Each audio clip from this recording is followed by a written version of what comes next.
Real Country 1430 AM and 1073 FM WRDN.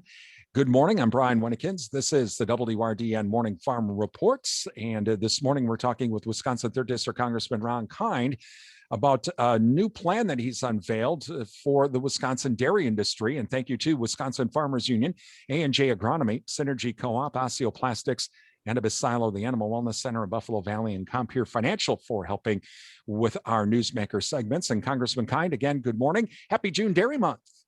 Yeah, good morning, Brian. It is June Dairy Days, a chance for us to celebrate the hard work of our family farmers. It's great to see so many of the counties with their dairy breakfast. I was over in Monroe County last weekend for a wonderful dairy breakfast. I know Pepin's is coming up here too, and Trempealeau.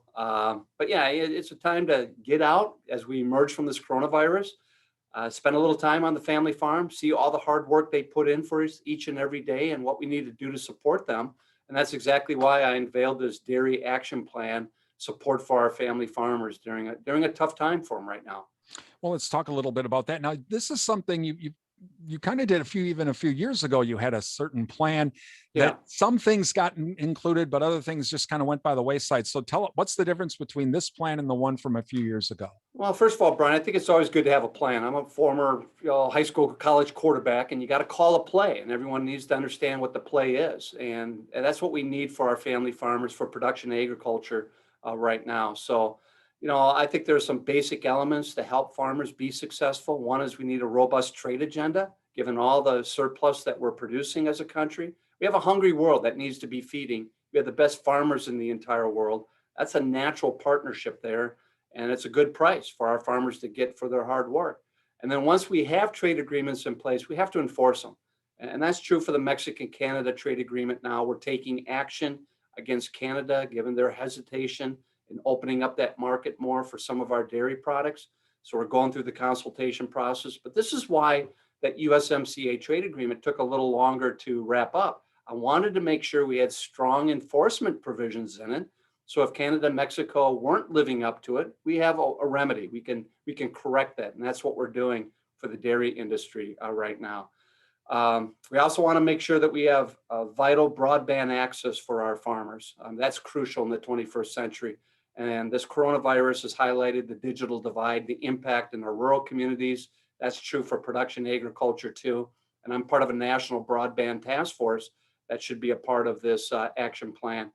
And we have to support strong organic standards. I've got Organic Valley in the heart of this congressional district, the largest organic co-op in the nation, and more organic farmers in my congressional district than anywhere else. I want to make sure those organic standards are being abided by, that we don't have other producers cheating, which would hurt organic. So that too is something that we have to provide strong oversight with. And then I've always been a champion for strong land and water conservation programs. And given the water-rich state that we have, our farmers appreciate the meaning of being a good steward of the land, maintaining that topsoil, protecting the quality water that's vital for our communities. That too needs to be a part of the action plan. Talking with Wisconsin 3rd District Congressman Ron Kind this morning about an action plan for dairy that he has submitted. Congressman Kind, what about the federal milk market order? There's a lot of talk right now about trying to change the federal milk market order in light of what happened last year with the negative producer price differentials that, I'm announcing it's $21 a hundredweight at the Board of Trade. But, oh, by the way, Mr. Farmer, you have a $12 producer price differential as a result of the last farm bill. Exactly. And I've reached out to Secretary Tom Vilsack already to discuss with him to do a deeper dive on that anomaly that we saw during the coronavirus and what steps we're going to need to take to correct it. But more importantly, Brian, I think there's a real earnest conversation taking place amongst dairy farmers themselves in regards to doing a better job of managing the supply of dairy that is produced, because we've seen excess production in this country, which is helping to drive down the domestic price for dairy, whether it's fluid or even processed cheese. And there needs to, I think, be better planning and coordination on our manufacturing capability, our production capability when it comes to milk production in this country. And that's taking place right now within the Farm Bureau, within Farmers Union, within the National Dairy Export Council. And so I'll be interested to see where those discussions ultimately end up. I know some of the national co-ops have also tried to do some of that on their own. Right. Is this inventory management, supply management, whatever you want to call it, is that better served to have it done from the industry side, or having something like what the Canadian government does to say, this is how much we need, this is how much each person's going to produce and or not produce? Yeah, I'm glad you mentioned that cooperatives working together. That was something that was attempted before to try to manage the production of dairy in our country. And the major setback for that effort, and it was an honest go at it, was you need everyone in participating, including the big producers out west. Because if they're excluded or if they want to exclude themselves, then they can manipulate the market by flooding the market when prices go up. And then everyone else that's abiding by some different set of rules get cheated on. And so I think it's important that whatever happens, it's a national plan, that everyone buys into it. And it's the only way it's going to work in order to avoid cheating. Talking with Wisconsin Third District Congressman Ron Kind this morning, is that potentially, if we can't do it with from an industry standpoint, is that where a complete and total reform of the federal milk market order might be needed to make that happen? Well, that's why I've been one of the loudest voices in the farm bill discussions to better means test the assistance farmers are getting from the federal level.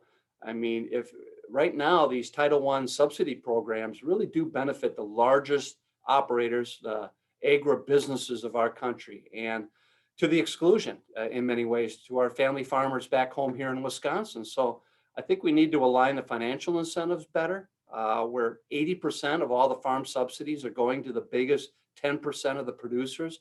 That allows them to consolidate, it allows them to buy up family farms around them. And that leads to less diversification in agriculture. And us as consumers being dependent on a few but very large producers for all of our food needs. And I think that jeopardizes our food security system that we need in our country. You will go back to the cybersecurity question because that's where you kind of froze on me. But Okay. so with that, with the expansion and the consolidation and all the agriculture, JBS gets hacked, their plants shut down. Is that something that also should have maybe been in your plan? Yeah, you're exactly right. I mean, we do face a real threat now from cyber attacks. And the more we see this consolidation taking place in the agriculture sector, the more vulnerable they will be and us consumers ultimately. So I'm asking the Federal Department of Justice to take a closer look at this and also the Antitrust Division to take a look at the anti-competitive practices that are popping up more and more in agriculture.